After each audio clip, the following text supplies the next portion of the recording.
là. Voulez-vous que je vous arrête pour espionnage? Ah, bonjour, Tom. Alors, la journée est finie? Oui, enfin. Ah, mes pauvres pieds n'en veulent plus. Quelque chose d'anormal là-dedans?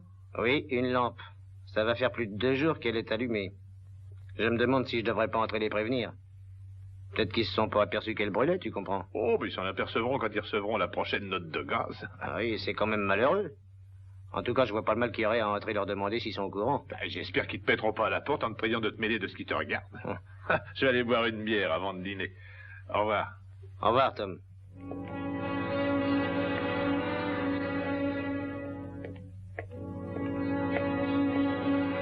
Bonsoir, monsieur.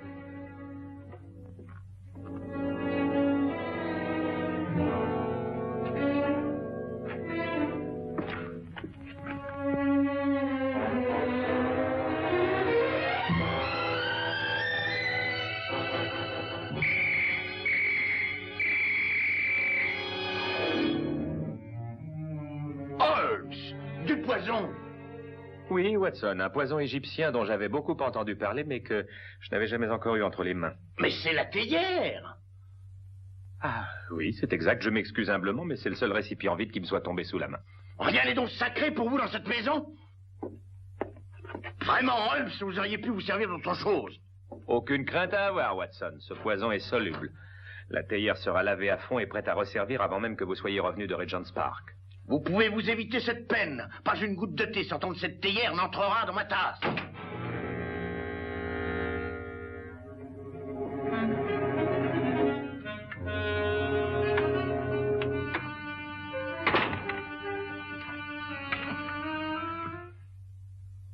Dites donc, Holmes,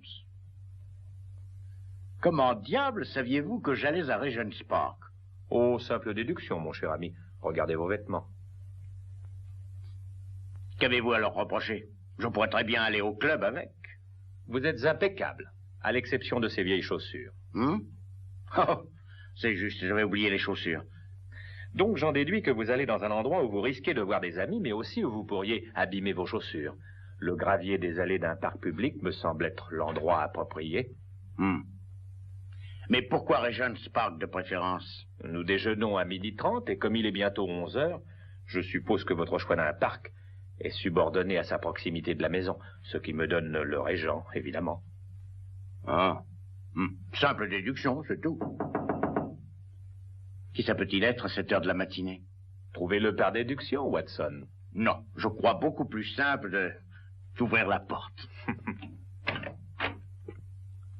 Vous êtes bien, monsieur Sherlock Holmes? Non, mais vous ne voulez pas entrer? C'est monsieur Holmes qu'il faut que je voie. Je suis Sherlock Holmes, madame. Ne voulez-vous pas vous asseoir? Avec joie. C'est tout juste si je peux encore respirer. Vous venez de loin, madame? De l'autre bout de Chelsea, c'est une trotte. Oh, c'est un long voyage. Oh, permettez que je vous présente mon bon ami et collègue, le docteur Watson. Bien le bonjour, docteur. Comment allez-vous? Mon nom à moi, c'est Dugan. Marie Dugan. Sans doute, vous devez trouver bizarre de voir une inconnue vous rendre visite en plein milieu de la matinée comme ça, mais c'est que j'arrive d'une maison frappée par le chagrin pour demander votre aide. C'est la maison où je travaille. Ce serait-il élevé des difficultés dans la maison? Des difficultés? Ah oui, pire encore. Un meurtre. Oh, un meurtre. Ça commence à devenir intéressant. Je vous en prie, continuez, madame Dugan. C'est le maître de la maison en personne, M. Haringway, qui est décédé. Trouvé mort par le flic de notre rue. Paraît qu'il avait son estomac plein d'une chose qui a un nom difficile à prononcer. Mais voyons, s'il a été trouvé par la police. La police? C'est justement elle qui m'amène ici. Ils ont emmené le jeune monsieur Vernon en prison en l'accusant du crime. Monsieur Vernon? Oui, un charmant garçon qui devait épouser la belle-fille de monsieur Haringway, Miss Jeannette. Je crois comprendre que vous n'êtes pas d'accord avec la police, madame Dugan. Oui, et c'est là qu'est le problème.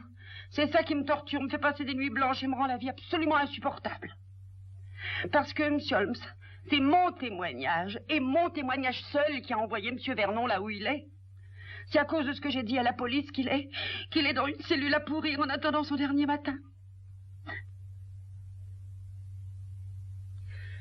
Et pourtant, vous croyez que le jeune Vernon est innocent? Je suis certaine qu'il est innocent, je le jure sur la tête de ma pauvre mère. Oui, mais enfin, avez-vous dit la vérité à la police? Je lui ai dit la vérité, monsieur, mais en même temps, sans m'en apercevoir, j'ai dû mentir. Peut-être vaudrait-il mieux nous raconter l'histoire depuis le début, madame Dugan. Oui. Voilà, ça s'est passé dans l'après-midi de vendredi. tard dans l'après-midi même, vu que j'étais sur le point de quitter la maison. On me donne mon week-end chaque semaine. Il pouvait être environ 5 heures quand j'entendis frapper violemment à la porte.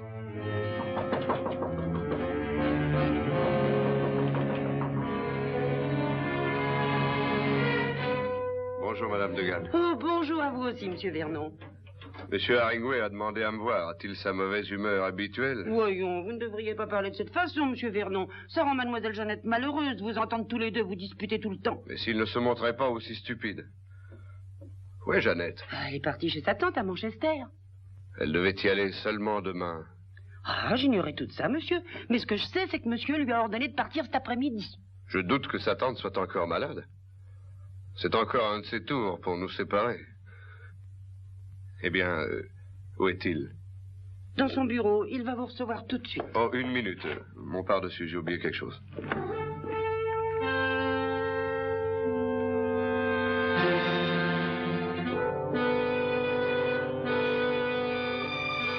Allons-y. Entrez. Monsieur Vernon, monsieur. Puis-je m'en aller? Non, Madame Dugan, je veux que vous restiez. Que je reste, monsieur? Oui, asseyez-vous là. Et écoutez attentivement ce qui sera dit.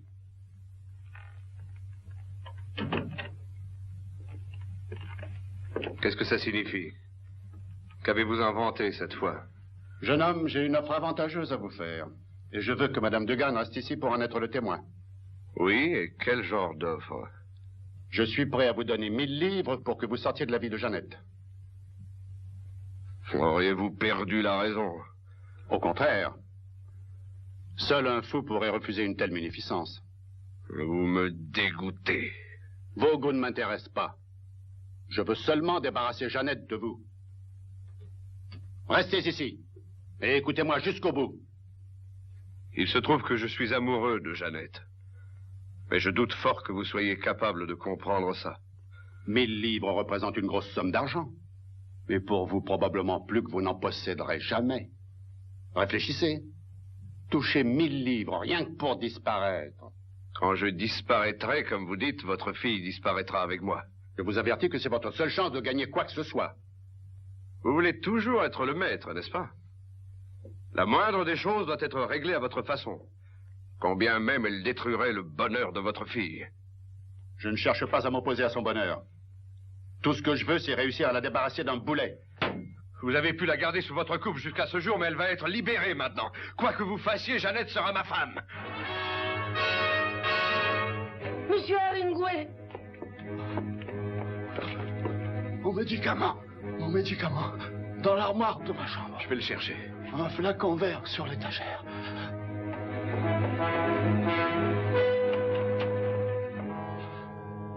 Je ne perds jamais, Madame Dugan. Je ne perds jamais. Oh, vite, monsieur Vernon, faites vite! J'arrive.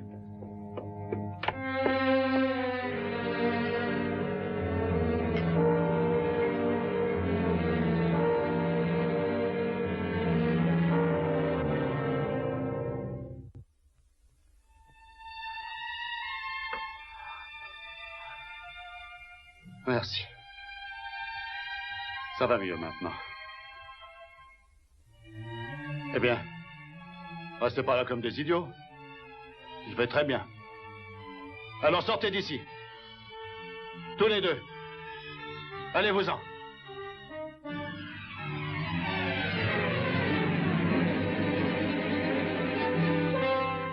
Allez-vous-en.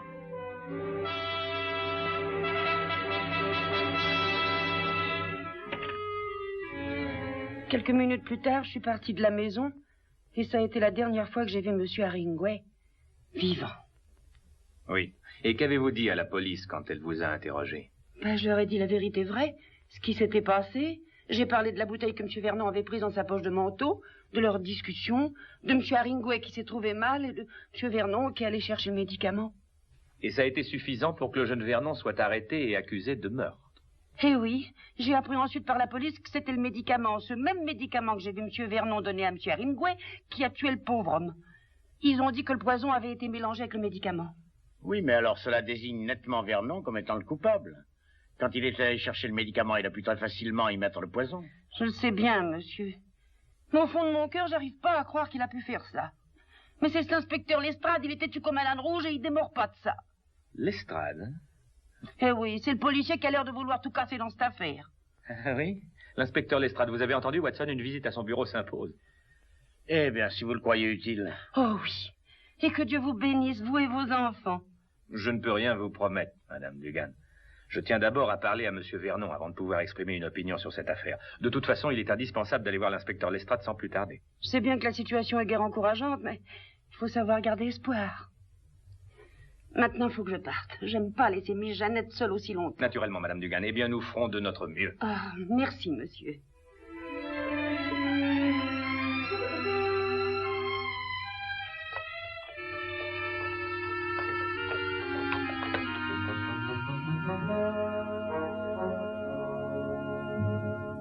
Votre demande est inacceptable. Il est coupable. Je peux vous dire moi-même tout ce que vous voulez savoir. Oh, allons, Lestrade. Tout ce que je veux, c'est lui poser quelques questions. C'est l'heure où je vais déjeuner. Nous regretterons votre absence. Voyons, écoutez, Holmes. Il y avait une très forte dose de strychnine dans ce médicament. La seule personne qui ait eu la possibilité de l'y mettre était le jeune Vernon. Ou Madame Dugan? Non, elle n'avait aucune raison de le faire. En outre, Vernon est un chimiste, donc il se sert de toutes sortes de poisons. Tiens, il est chimiste. Avez-vous entendu, Watson? Vernon est chimiste. Hein? Ah, oui, j'ai entendu, Holmes. Et je savais que ça vous intéresserait d'apprendre ça. Ah, ça m'intéresse, c'est très important, et j'insiste pour voir ce jeune homme immédiatement. Nous n'avons pas de temps à perdre, Lestrade, pas de temps à perdre. Oh, très bien, très bien. Ah là là, allons-y.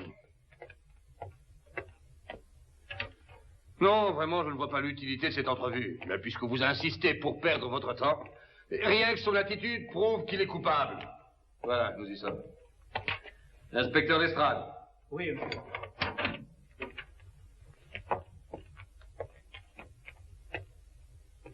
Alors, Vernon. Alors quoi, inspecteur? Combien de fois par jour allez-vous venir ici m'abrutir de vos questions idiotes? Je vous ai déjà dit tout ce que j'avais à dire. Et j'en ai assez de le répéter toutes les heures pour le faire entrer dans votre cerveau obtus. Oh, écoutez, jeune homme, vous avez tort d'adopter une telle attitude. Vous êtes accusé d'un crime très grave. Mais je ne le sais que trop. Et comme j'ai l'impression qu'on veut me le faire payer, mon seul regret est de ne pas avoir eu le plaisir de le commettre. Il y a justement un petit détail. Je ne sais pas qui vous êtes, mais je préfère vous dire que je refuse également de répondre à vos questions. J'estime que la perspective d'être pendu est une peine suffisante. Je vous souhaite donc une bonne journée, messieurs. Au revoir, Monsieur Vernon, et merci 1000 fois. Vos réponses m'ont été d'un grand secours.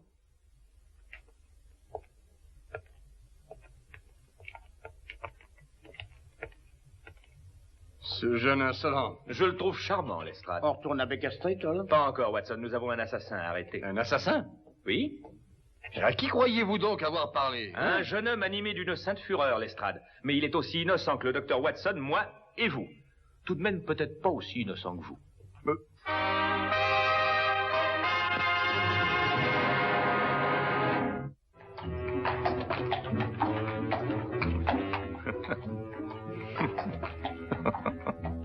Vraiment, je me demande ce qui peut vous amuser autant. Hein? Oh, je pensais à la tête que Lestrade a faite quand ce jeune schnappant l'a traité d'idiot. Holmes, est-ce que vous croyez vraiment qu'il est innocent? Strychnine, Watson. Qui vient s'ajouter au fait que le jeune Vernon est chimiste. Combien de temps faut-il à la strychnine pour agir? Oh, quelques minutes, une demi-heure au plus. Exactement. Il ne savait pas que la maison serait vide quand il est venu voir le vieil Haringway. Au contraire, il pensait que Madame Dugan et Jeannette s'y trouveraient. Très juste, Madame Dugan l'a d'ailleurs dit. Très bien. Alors, est-ce qu'un homme ayant le choix entre toute une variété de poisons en aurait choisi un et ayant une action rapide, ne lui offrant aucune chance d'alibi? Ou bien n'aurait-il pas plutôt choisi un poison agissant lentement, ce qui lui aurait donné suffisamment de temps pour être loin de la maison à l'heure du décès? Oui, je suis votre raisonnement, Holmes, mais tout de même, vous ne pouvez l'accepter comme concluant. Ah, c'est ce que je croyais, jusqu'au moment où j'ai parlé à Vernon.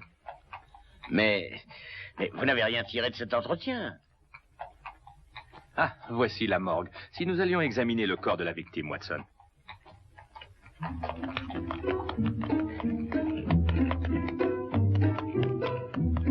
Holmes demanda à voir le rapport médical. Puis il m'expliqua le fond de sa pensée.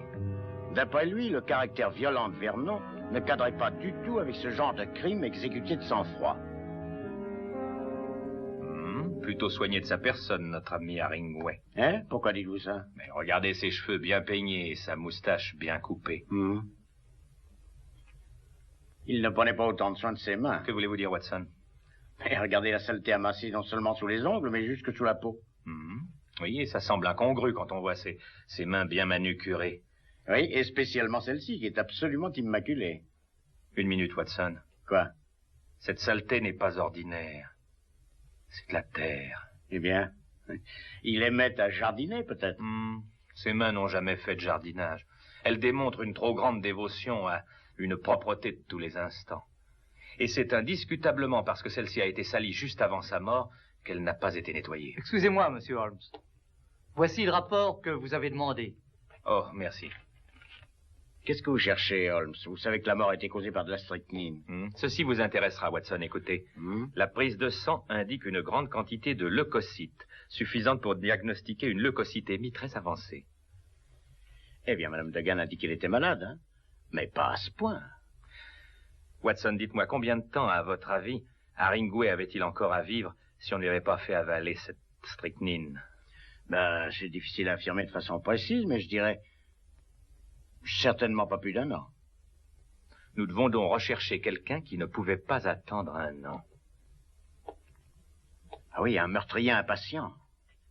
Ce qui cadre avec le tempérament violent de Vernon. On peut le croire, Watson. On peut le croire. Et pourtant, il y a encore quelque chose qui manque. Une bouteille. La petite et mystérieuse bouteille. Watson, voulez-vous aller chercher Madame Dugan et la conduire à l'appartement de Vernon?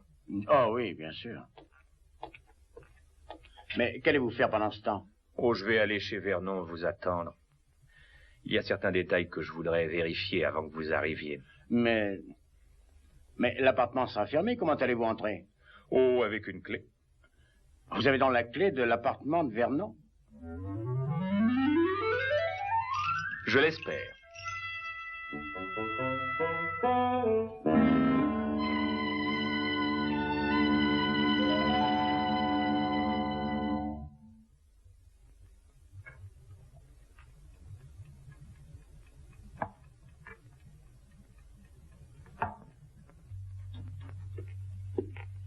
Nous sommes venus aussi vite que possible. Merci, Watson. Croyez-vous que c'est convenable de pénétrer comme ça, sans permission, dans l'appartement d'un étranger? Oh, ce n'est pas convenable du tout, Madame Dugan, mais si nous voulons aider Monsieur Vernon, ne soyons pas difficiles sur le choix des moyens. Bien, mais qu'est-ce que je viens faire là-dedans? Voyons, pensez-vous, Madame Dugan, que vous pourriez reconnaître la bouteille qu'il a prise dans la poche de son pardessus le jour où a eu lieu le meurtre? Oui, je crois que oui. Bon. Alors, voulez-vous examiner celle-ci et faire votre choix, si choix il y a?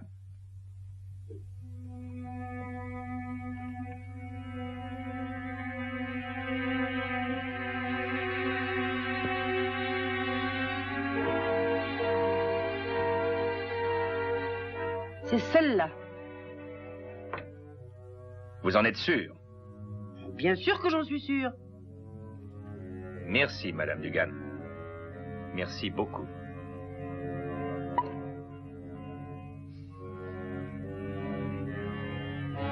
Holmes! Oh, rassurez-vous, Watson, c'est tout à fait inoffensif. C'est de l'essence de girofle. Essence de girofle? Madame Dugan, je présume que votre ex-maître était un buveur d'eau. Oh, dame, oui. Il ne permettait pas qu'une goutte d'alcool entre dans la maison. Rien que l'odeur le rendait malade. Oui, mais c'est important, Holmes. On peut dire que c'est vital pour Vernon, Watson. Nous n'avons plus qu'à fouiller le bureau de Monsieur Haringway pour obtenir notre dernière preuve contre le plus stupéfiant des meurtriers.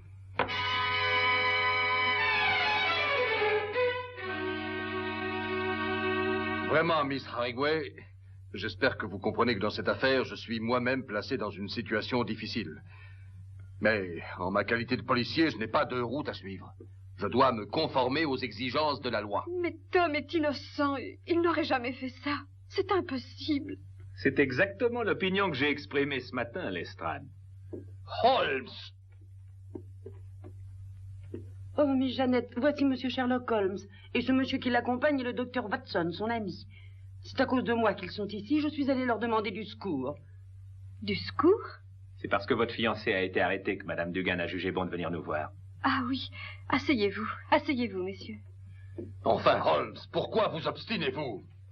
J'ai toujours eu le plus grand respect pour votre habileté, mais dans cette affaire, vous dépassez les limites. Oh, non, non, vous exagérez, Lestrade. Mais c'est vrai. Vernon a eu accès au poison, et c'est lui qui l'a fait boire à la victime. Et par-dessus tout, songez aux motifs. Oui, songez aux motifs. Qui d'autre en avait de semblables? Qui d'autre? Inspecteur, vous ne connaissiez pas mon beau-père. Il était un tyran qui n'aimait rien, personne. Sa seule ambition était le pouvoir, et son seul plaisir d'abaisser les autres. Aux yeux de mon beau-père, mon mariage ne représentait qu'une perte de pouvoir, une atteinte à sa souveraineté, et il s'y opposa de toutes ses forces. La vie devint insupportable quand j'ai connu Tom. Madame Dugan pourra le confirmer. Oui, c'est vrai, il n'était pas du genre commode. Et je commençais à en avoir assez, moi aussi. Je vois. Il y avait des fleurs dans cette pièce. Où sont-elles passées? Des fleurs, monsieur? Holmes. Voilà qu'il s'intéresse aux fleurs, maintenant. Des pétunias, peut-être bien. Madame Dugan? Bien sûr, je les ai mises dehors dans la cour avec un soleil comme ça. Il fait tellement noir ici. Donc, il y avait des fleurs. Madame Dugan, voulez-vous les rapporter, s'il vous plaît? Oui, monsieur. Holmes, qu'est-ce que des fleurs viennent faire là-dedans? Patience. Voyez-vous, inspecteur, vos difficultés dans cette affaire sont faciles à expliquer maintenant. La vérité est qu'on vous a délibérément dupé. Et très intelligemment, dois-je ajouter. Je n'ai pas été dupé du tout. Je tiens le coupable. Mon cher ami, vous cherchiez un meurtrier, alors qu'en vérité, il n'y en a pas.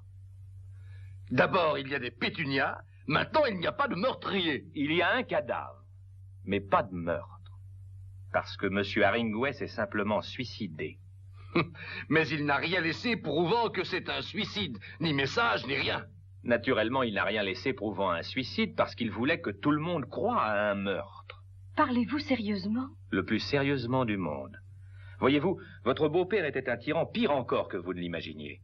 Vous laisser à Vernon signifiait la fin de son pouvoir. C'est pourquoi il a essayé de le décourager d'abord, puis il a tenté de l'humilier, et voyant qu'il avait échoué, il a essayé de le tuer. Monsieur Haringway a essayé de tuer Vernon? Oui, Watson. Pour y parvenir, il s'est suicidé de telle façon que Vernon devait infailliblement être accusé de l'avoir tué. Il régla la mise en scène, sa crise cardiaque n'était pas réelle, elle avait pour seul but d'envoyer Vernon lui chercher son médicament. Si Haringway a pris le poison lui-même, où a-t-il caché la bouteille? Réflexion très juste, le poison a agi trop vite pour qu'il ait le temps de s'en débarrasser. Pourtant, il s'est débarrassé de la bouteille, Watson. Et si ma théorie est exacte, elle doit se trouver dans l'un des 2 pots de fleurs que Madame Dugan a apportés.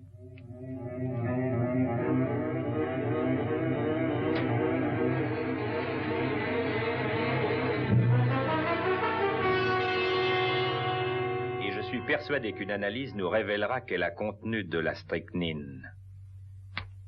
La saleté qu'il avait sous les ongles. Exactement, Watson. Et vous avez dit qu'il s'était sali les doigts juste avant sa mort. Alors Haringway s'est bien suicidé? Oui, Lestrade. Et Tom est innocent. Évidemment, évidemment. Simple. Évidemment. Holmes, au fait, vous ne m'avez jamais expliqué ce que l'essence de girofle venait faire dans l'histoire. Ah, vous parlez de la mystérieuse petite bouteille que Vernon avait prise dans la poche de son pardessus? Oui, c'est ça. Oh, c'est pourtant bien simple. Voyez-vous, Vernon avait fait une halte dans un bar pour s'offrir quelques whisky afin de se donner du courage avant d'affronter Haringway.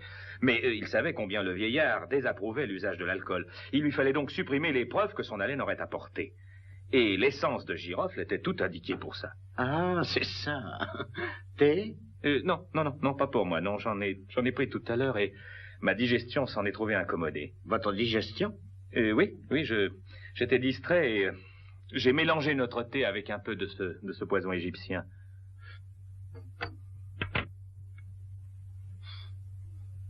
Mais, vous êtes fou, Holmes, voyons, mon thé est fichu. Oh, nous sommes quittes, mon vieux, mon poison l'est aussi.